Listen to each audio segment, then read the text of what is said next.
probisyon ng ICC. Kahit na po na-aresto na, palagay mo, inaresto na ang Pangulong Duterte. Under Article 59 of the Rome Statute, sinasabi po doon, the arrested person must be delivered promptly to the competent judicial authority. Ang ibig sabihin po, dadalhin sana sa korte kung sino man ang na-aresto. And in this case, the former president was arrested. But he was not delivered to any judicial authority. He was delivered those military base of William Waterway. Why is it necessary that he should have been promptly delivered to the court? Because only the court can determine the three things required under the article of the Rome Statute. Number one, the court to determine whether or not the warrant of arrest applies to the arrested person. Number two, whether the processes were observed in serving the warrant of arrest. Number three, whether or not the rights of the arrested person were respected. There was no determination because he was simply wished to have been a purpose. That is not the court. Mali-mali po na. Arbitrarily arrested, arbitrarily detained, arbitrarily flown to the Netherlands. Meron din po tayo local law, Republic Act 9851. Under that law, even assuming that the ICC has jurisdiction, the person should be arrested in accordance with the domestic law. The domestic law is the Philippine law. Dahil wala na tayong pakialam sa ICC because we have withdrawn from the ICC since 2019, dapat ang sinunod ay yung batas ng Pilipinas. Hindi rin nasunod. There is also the principle of complementarity. Ano po ibig sabihin mo? The ICC can only intervene in our local affairs if the courts are unwilling or unable to function. That is the condition. There was no determination that our judicial system is ineffective or is unable to function or is unwilling to function. There was no such determination. What happened then? Parang ininsulto nila ang kabuuan ng judicial system sa ating mundo. From the lowest court, municipal trial court, up to the highest tribunal of this country, the Supreme Court, the judicial system was insulted. Just like that. Hindi dapat mangyari sa ating bansa. Our country withdrew from the Rome Statute on May 17, 2018. 1 year later, that withdrawal took effect. 2.5 years after the effectivity of that withdrawal, the stupid prosecutor of the ICC asked for permission to investigate. That was a fatal mistake. There is a distinction between the existence of jurisdiction and the exercise of that jurisdiction. I think the legal team of President Duterte should capitalize on that mistake taken by that ICC prosecutor. That is the pivotal issue. That was the pivotal issue. Alam po ninyo, masakit din sa loob ko. Alam ko, lalo na sa inyong lahat. Hindi lang kayo nalulungkot sa aking palagay. Nagsisikip ang dibdib nyo sa dati. Hindi dapat nangyari ito sa isang Pilipino, lalo-lalo na kung ang Pilipino yun ay dating Pangulo ng ating bansa.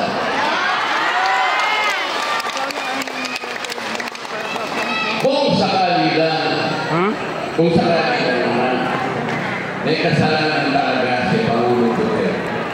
Meron po tayo ng mga batas sa ating bansa. Yun po yung sinasabi namin. Bakit kailangan usigin siya? Bakit kailangan litisin siya?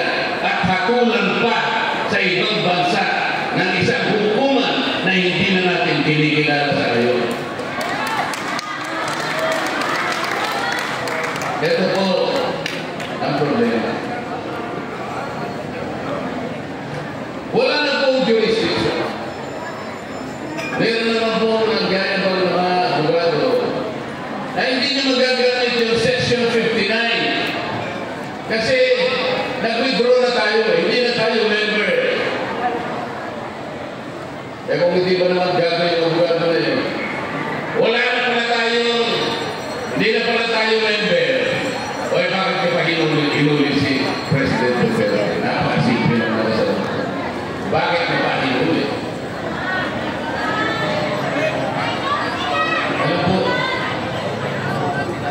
Alam po ninyo,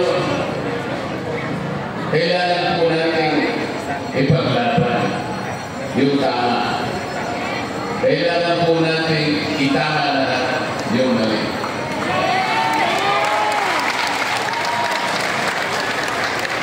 Ang kasalanan lang naman ni President Duterte, kung pwede natin tawagin kasalanan, ay yung hinahal niya ang kanyang manunin. Siyempre, Presidente siya. Higit sa lahat, siya ang nakakaalam kung ano mabuti sa kanyang bansa at sa kanyang mga. Nakita niya yung panganib ng droga. Alam niya ang epekto na gagawin ng droga. Hindi lamang sa isang tao, kundi sa kanyang pamilya at sa kanyang lipunan, sa kanyang kabuuan. Mawawasa ang lipunan. Masisira ang lipunan. Yun ang nakita ni Pangulong Duterte. Siya ang Pangulo ng Pilipinas. Siya ang merong responsibilidad sapagkat sa ating saligang batas. Ang Estado ay nananagot na proteksyonan ang kapakanan ng kanyang mamamayan. Bilang isang mabuting presidente, ginawa lamang niya ang dapat na gawin at represyon. Ang totoo, wala namang nagreklamo. Wala nang nagdemanda sa kanya kahit isa. Wala na ahensya ng gobyerno na nagkumplay. Binantikan pa ito lahat eh. Bakit naman may mga ilang tao na kalaban niya, mga dating senador, dalawa yan, isang senador na lalaki na nakulong, isang senador na babae na nakulong din, kalaban ni Pangulong Duterte. Bakit? Sila ba nakakaalam kung ano mabuti sa ating bansa? Mas parang po ba sila sa presidente ng Pilipinas? Bakit hahatulan mo ang programa ng isang naging Pangulo base sa dami ng namatay na tao? Bakit hindi mo ibase yung programa kung ilang tao ang na-benefit? Ilang milyong tao ang nasave ni Pangulong Duterte laban sa program? Ilang pamilya ang iniligtas ni Pangulong Duterte laban sa program? Ilang magulang ang nagkaroon ng kumpiyansa at nawalan ng takot dahil ang mga anak nila ay nalagay sa mabuting kalagayan? Bakit hindi mo doon hakulan ang programa ng war on drugs? Bakit sila magpupuslot? Eh, sino ba sila? Mga kababayan, kagagawa. Alam mo po ang sakripisyo ni PRRD. Ayun, nandun siya sa malayong bansa niyo. Nag-iisa. Pero alam ko, matapang si PRRD. Hanggang ngayon, alam niya, kailangan siya magsakripisyo. Kahit na mahirap, hanggang ngayon, pinakikita pa rin niya kung gano'ng pagmamahal niya sa mamamayang Pilipino.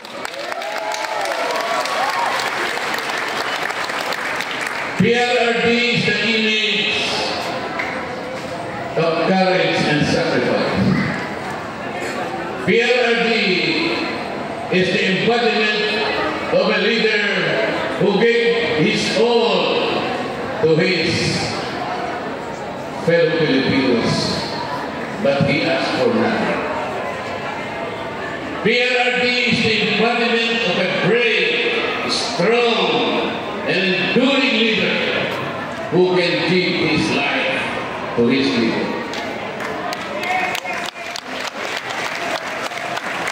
Let us not forsake him. Let us defend him. Let us bring him back to his country as soon as possible.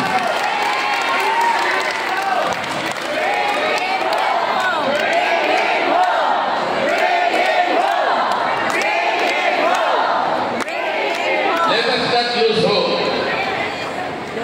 You know, I know that there is always time for reckoning and for truth to prevail. Let us bring back decency. Let us bring back integrity.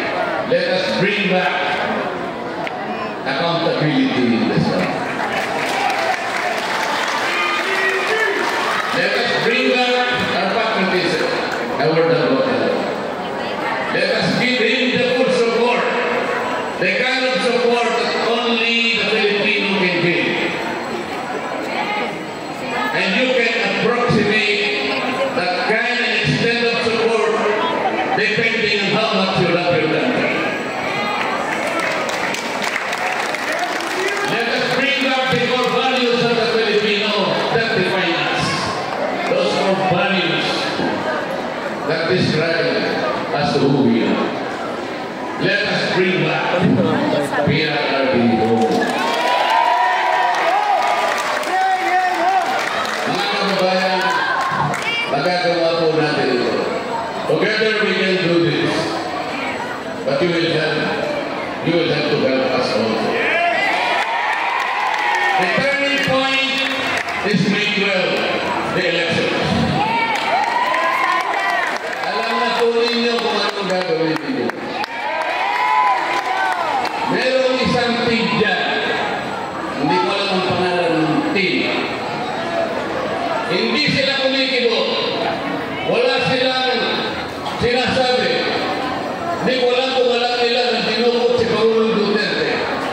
Hindi ko alam kung alam nila nandun na sa Netherlands. Basta wala silang kibo.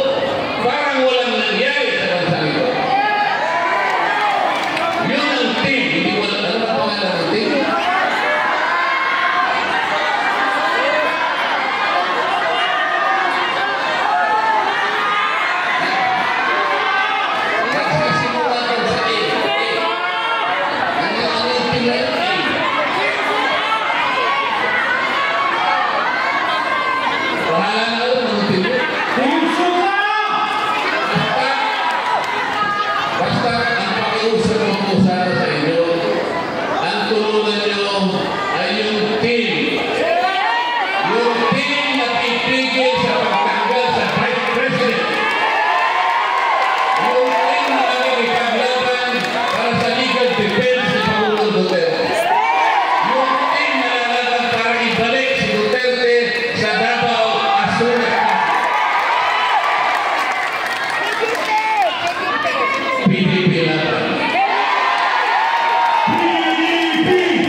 Pero, I think we will see each other again. Babalik po.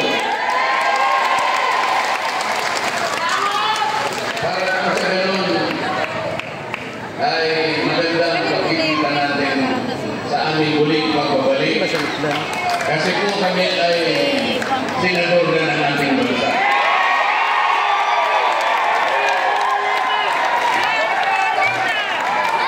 At para naman hindi niyo ko ganap na makalimutan habang hindi pa kami nakabalik dahil matagal-tagal pa naman, ay meron akong iiwasan sa inyo. Gikan sa akong kasing-kasing. Inikog na ako mamuntahan.